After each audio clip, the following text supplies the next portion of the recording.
வணக்கம். செல்வங்களை சேர்க்க என்னதான் சொல்கிறது நம்ம திருக்குறள் தெரிஞ்சுக்கலாமா? Wealth management. அதுல லாஸ்ட் கிளாஸ்ல நம்ம என்ன படிச்சோம்? அதாவது கல்வி அப்படின்னா அதுல 4 நிலைகள் இருக்கு அப்படின்னு படிச்சோம் இல்லையா? படித்தல், கற்றல், அறிதல், உணர்தல். இது எல்லாமே நம்ம படிச்சோம்.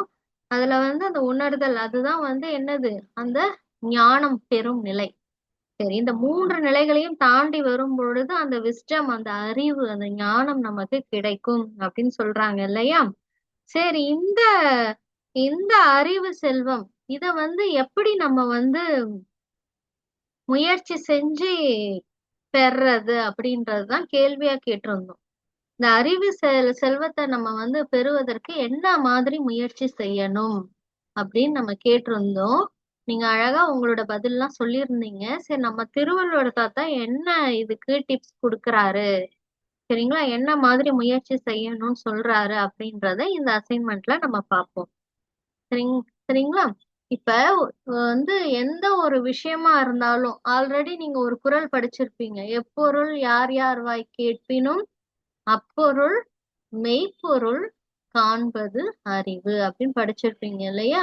யார் எந்த எந்த எது பேசினாலும், அவங்க யாரா இருந்தாலும் சரி, சரி, யார் யார் வாய் கேட்பினும், அது அப்பாவா இருந்தாலும் சரி, அம்மாவா இருந்தாலும் சரி, ஃப்ரெண்ட்ஸா இருந்தாலும் சரி, டீச்சரா இருந்தாலும் சரி, உங்களோட ரிலேஷன், அதையும் தாண்டி மூணாவது மனுஷன், இப்படி யாரா இருந்தாலும் அவங்க சொல்லக்கூடிய அந்த விஷயத்துல உள்ள மெய்ப்பொருள் என்ன அப்படின்றத நம்ம அறியணும். அதுதான் அறிவுன்ட்டு நம்ம ஏற்கனவே படிச்சிருக்கோம். சரிங்களா? ஹேபிட் மேனேஜ்மெண்ட்ல கூட அதை படிச்சிருக்கீங்க நீங்க. சரி, இப்ப அதேதான் நம்ம திருவள்ளுவர் தாத்தா இங்கேயும் நமக்கு சொல்றாங்க. என்னன்னா, நம்ம என்ன மாதிரி முயற்சி செய்யணும் அப்படின்னா, எந்த ஒரு விஷயமா இருந்தாலும் அதுல உள்ள மெய்ப்பொருள் என்ன அப்படின்றத ஆராயணும். அந்த முயற்சி தான் நம்ம செய்யணும். அப்படி மெய்ப்பொருளை ஆராயும் பொழுதுதான் நமக்கு என்ன ஆகும்? அந்த அறிவு செல்வம் நமக்கு கிடைக்கும் அப்படின்னு சொல்லி தராங்க. சரிங்களா? முன்னாடி திருவள்ளுவர் தாத்தா என்ன சொன்னாங்க? யார் யார் வாய் கேட்பினும்ன்றாங்க. யார் என்ன பேசினாலும் சொல்றாங்க. இங்க என்ன சொல்ல போறாங்கன்னா, இன்னைக்கு எந்த பொருளா இருந்தாலும், எந்த விஷயமா இருந்தாலும், இப்ப நீங்க ஏதாவது ஒரு பொருள் பாக்குறீங்கன்னா அதோட நேச்சர் என்ன அப்படின்னு நீங்க ஆராயணும். சரிங்களா?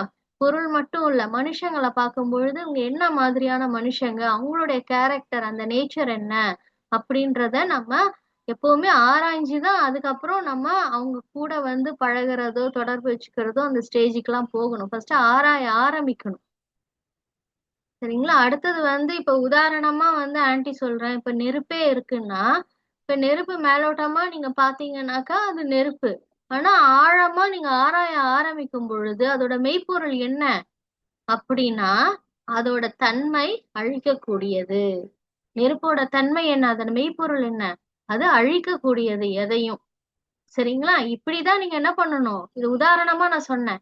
இந்த உதாரணத்தை வச்சு நீங்க யார பார்த்தாலும் சரி, யார்கிட்ட பேசினாலும் சரி, யார் என்ன விஷயங்கள் சொன்னாலும் சரி, நீங்க எந்த விஷயங்கள் படிச்சாலும் சரி, சரிங்களா? முதல்ல உங்களுக்குள்ள ஒரு கொஸ்டின் மார்க் வரணும்.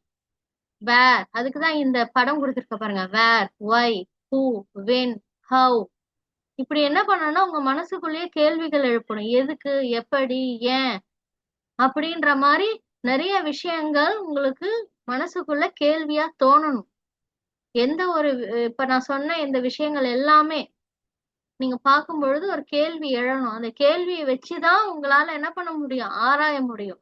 அப்படி ஆராயும் பொழுதுதான் அதோட உண்மை, அந்த மெய், சரிங்களா, மெய் பொருள் உங்களால என்ன பண்ண முடியும்? கண்டுபிடிக்க முடியும். சரிங்களா? அதுல உள்ள உண்மை தன்மை என்ன?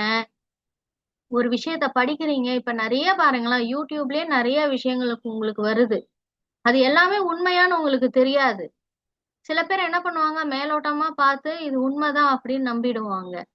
இப்ப வாட்ஸ்அப்லயே ஒரு மெசேஜ் வருது, உங்களுக்கே நிறைய என்ன சொல்றாங்க, நிறைய பேர் ஏமாத்துறாங்க, நீங்க நம்பிடாதீங்க, இந்த லிங்க் எல்லாம் டச் பண்ணிடாதீங்க, அப்படி இப்படின்னு நிறைய விஷயங்கள் சொல்றாங்க. இப்ப உங்களுக்கு வேற மாதிரி உலகம், நிறைய பொய்யான விஷயங்கள் தான் உங்களை சுத்தி இருந்துகிட்டு இருக்கு. சரிங்களா?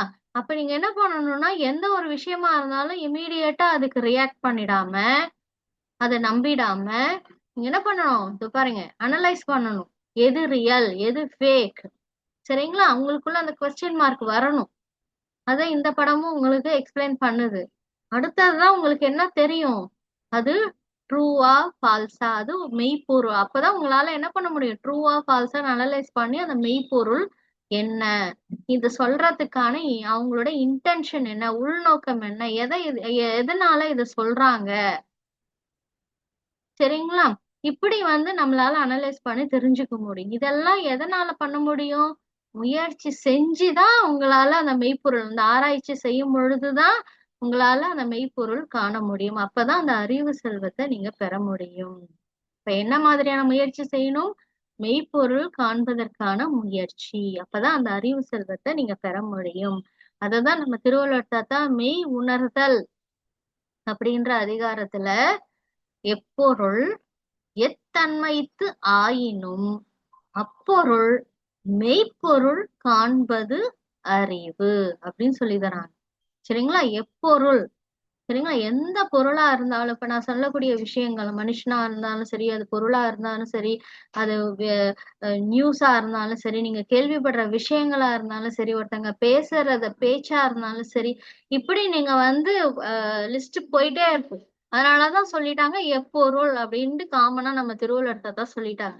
எத்தன்மைத்து ஆயினும், அது எந்த தன்மை உடையதாலும் இருக்கட்டும், அதோட நேச்சர் என்னவானாலும் இருக்கட்டும், நீங்க என்ன பண்ணணும்? அப்படியே மேலோட்டமா அதை எடுத்துக்காம, அந்த பொருள் அப்பொருள் மெய்ப்பொருள் காண்பது அறிவு. அதுல உள்ள மெய்ப்பொருள் என்னன்னு சொல்லிட்டு நீங்க முயற்சி செஞ்சு ஆராய்ஞ்சு கண்டுபிடிக்கணும். அதுதான் என்னது? அறிவு. அப்பதான் அந்த ஞானம், அந்த விஸ்டம் உங்களுக்கு கிடைக்கும். அந்த அறிவு செல்வம் உங்களுக்கு கிடைக்கும்.